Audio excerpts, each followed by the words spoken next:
How am I prepared mentally? So mentally it's a competitive fight and I've got to bring competition. So in that sense, mentally it's not just about, all right, I want to box well and all this, just win. Mentally, like win, refuse to be beat. And that's how you mentally approach the fight, just go in there with a winner's mindset. So Jake, you can fight basically anybody. You decide who your opponents are going to be. Why was this man the right opponent for right now? I think this talk has been part of the conversation, and we've always wanted to fight each other. There's been some talk back and forth for a couple of years, and my goal is to become world champion and the WBA and WBC. I don't think it's necessarily fair to AJ. I just know that I have the power and the timing.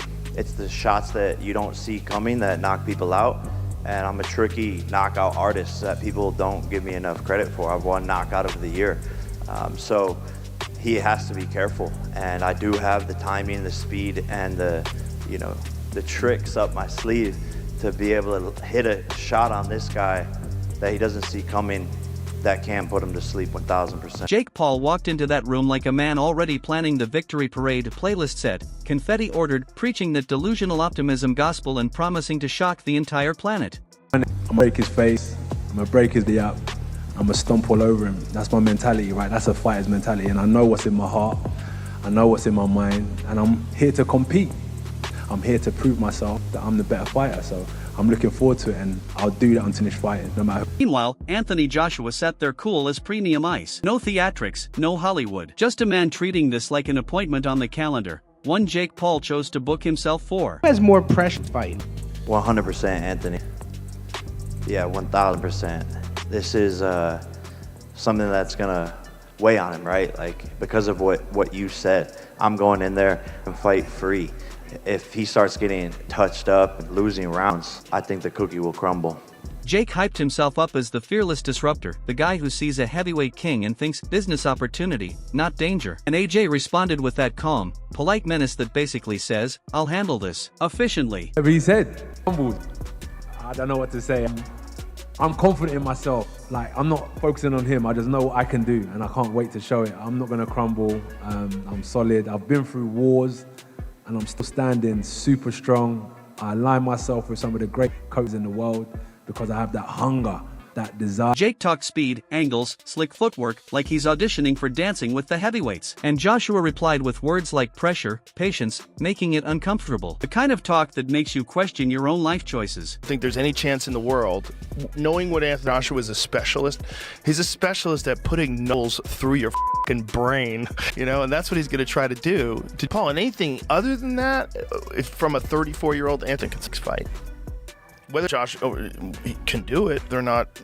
I mean, Jake Paul shocks the world and shows us that he really does know how to box really well and moves really good and uses his jab and blows us all away with a strategy and a lot of footwork and move. Jake swore that only destiny itself could stop him, and AJ hit him with a simple, cool story. Let's test it. It was hype versus homework, podcast energy versus final exam focus, and the contrast was impossible to miss. Secret to boxing a guy like just get him the right hand. That's what Jake Paul's looking for, the right hand. And if he lands, he could do good damage. So a lot of people underestimate Jake Paul, but in reality, he's dedicated, and that's what I like about him. One man selling belief with a TED Talk smile, the other radiating the calm confidence of someone who already read the script. Then Eddie Hearn walks in like a taxi driver watching two supercars argue about speed, and just says, relax, lads, we've run the numbers. You're quoted on record saying that you and AJ must retire if Jake Paul wins on December 19th. Stand by that? Yeah, I do. I mean, I suppose so. Yeah. Look, I don't see a world where Jake boxing. I mean, what is it? Roy Jones came out this morning and said Jake Paul can win this fight. Teddy Atlas as well. Teddy Atlas. Mm-hmm. Okay. All right, now I'm a bit worried. I won't retire. AJ should retire if he loses. I'm sitting there thinking, Eddie is talking about retirement clauses like vacation plans and still making it sound savage. If AJ loses, we're not doing a press conference, we're doing a farewell tour. Delivered so politely, you'd clap, but then he breaks down AJ's weight like a personal trainer. Lighter AJ equals sharper AJ, which in boxing terms means fewer gym selfies, more nightmare fuel. Forget, AJ's never made weight before, so all of a sudden he's he's been in camp for, I don't know, 2 or 3 weeks, and he's probably seen at, I don't know, 260, 265, and it's like you got to make 240. Weight calls and all this is going to be an issue. It's something we have to keep our eye on, but I think AJ feels great. I think actually the lighter AJ is, the better he is. And Jake? Still walking around with superhero confidence. You've got to respect it, but confidence without heavyweight seasoning is like ordering a plain steak and calling it gourmet. Everyone can feel it, this isn't a joke. Team AJ is treating this like a world title fight. Eddie says it so smoothly it feels like a royal announcement. So now it's simple. One guy is dreaming big, the other guy is sharpening weapons. And history favors the man with the toolbox, not the one with the motivational speech. Destructively, violently, and I don't see a world where Jake Paul is competitive in the fight, let alone win the fight. But luckily, AJ's not preparing in a way that he just thinks. To see AJ winning this fight with ease, comprehensive Jake Paul, like he's a world title contender. Yes, it's been a little bit of a shorter camp. Yes, we've got to make weight this time around, but it doesn't matter. Just when Eddie had everything in boardroom mode numbers, weight, clauses, we slide right into 8 a la Yippo territory.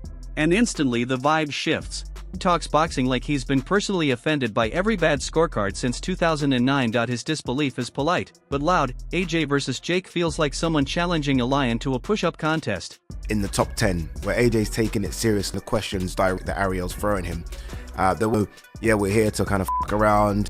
It's going to be easy. Give me my money and run back to the UK. This was AJ's like, no, we're taking this seriously. Good thing for Jake Paul. It isn't. And AJ guy anyway. Like, I would never doubt that AJ would take this seriously. But for Jake Paul, I do wonder if realization is kicking in, or maybe he is just that delusional. Jake's selling dreams like a late-night infomercial, while AJ looks like he sets alarms just to stay disciplined. Point one guy preaching, believe in yourself. The other checking torque settings on his right hand. Aid starts sweeping across the entire boxing scene, and suddenly it's clear this sport hasn't seen peace and quiet in years. And honestly, we love it. In press conference, I think one of the biggest takeaways was, and I think we knew this on the circuit anyway, that AJ had left Davison, but he confirmed it. And then he's training with Igor.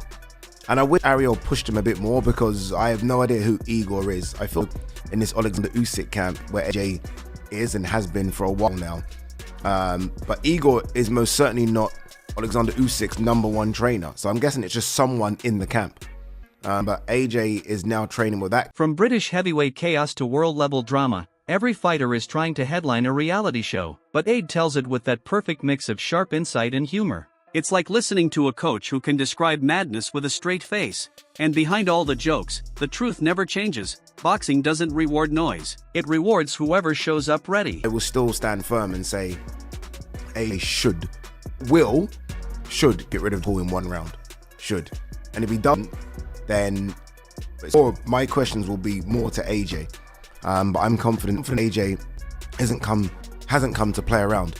So it isn't a case of AJ just come to kind of give the American audience a show and just, make Jake Paul look silly and make Jake Paul miss. And no, I think AJ's come to do damage, collect the check, and go to Saudi and have in February that Turkey's been talking about. Then Johnny Nelson steps in with full veteran authority. That I've seen it all. Toned out Jake's confidence. Great entertainment, but Johnny reminds us this isn't a charity fun run. This is AJ, looking like a man on his way to a serious appointment. His warning is polite but deadly. Enjoy the moment, but step carefully. Itself, I want to see what AJ's presence in front of Jake Paul would be like. Because AJ, especially when it comes to fighting, is a serious.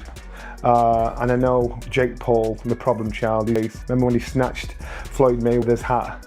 And they do all the kind of things, and Mike Tyson ended up slapping him in his face and standing on his toe. I think Jake Paul got there, looked up and thought, shall I chance this? Jake's boldness is impressive in it. Did he really say that kind of way? He's selling belief, disruption, Hollywood narratives. Meanwhile, I'm double-checking whether AJ's gloves are laced tight. Johnny doesn't deal in hype, he deals in realities. And reality is simple. AJ doesn't need theatrics. He needs just one clean opportunity. Then everything changes instantly. AJ, I'm stuck in betwixt the middle.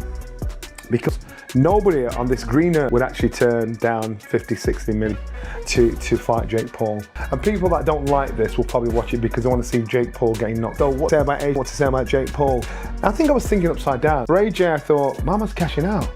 He's cashing out because he's going down this mimic line, but I thought in reality... This is where the drama cooks.Jake's mouth writes checks his confidence loves cashing, but AJ's presence can turn a press conference into a job performance review. Johnny's message is clear: keep the jokes, keep the energy, just don't confuse the spotlight with safety, because if Jake walks in treating this like content, and AJ walks in treating it like a professional assignment, that contrast alone could shake an arena. We're watching confidence collide with credentials, hype race headfirst into heavyweight reality. A chaos buffet with front row seats. So tell me, is this a miracle brewing, or a masterclass waiting to happen? Drop your predictions below, smash the like button, share the madness, and subscribe to Boxing for more breakdowns just like this.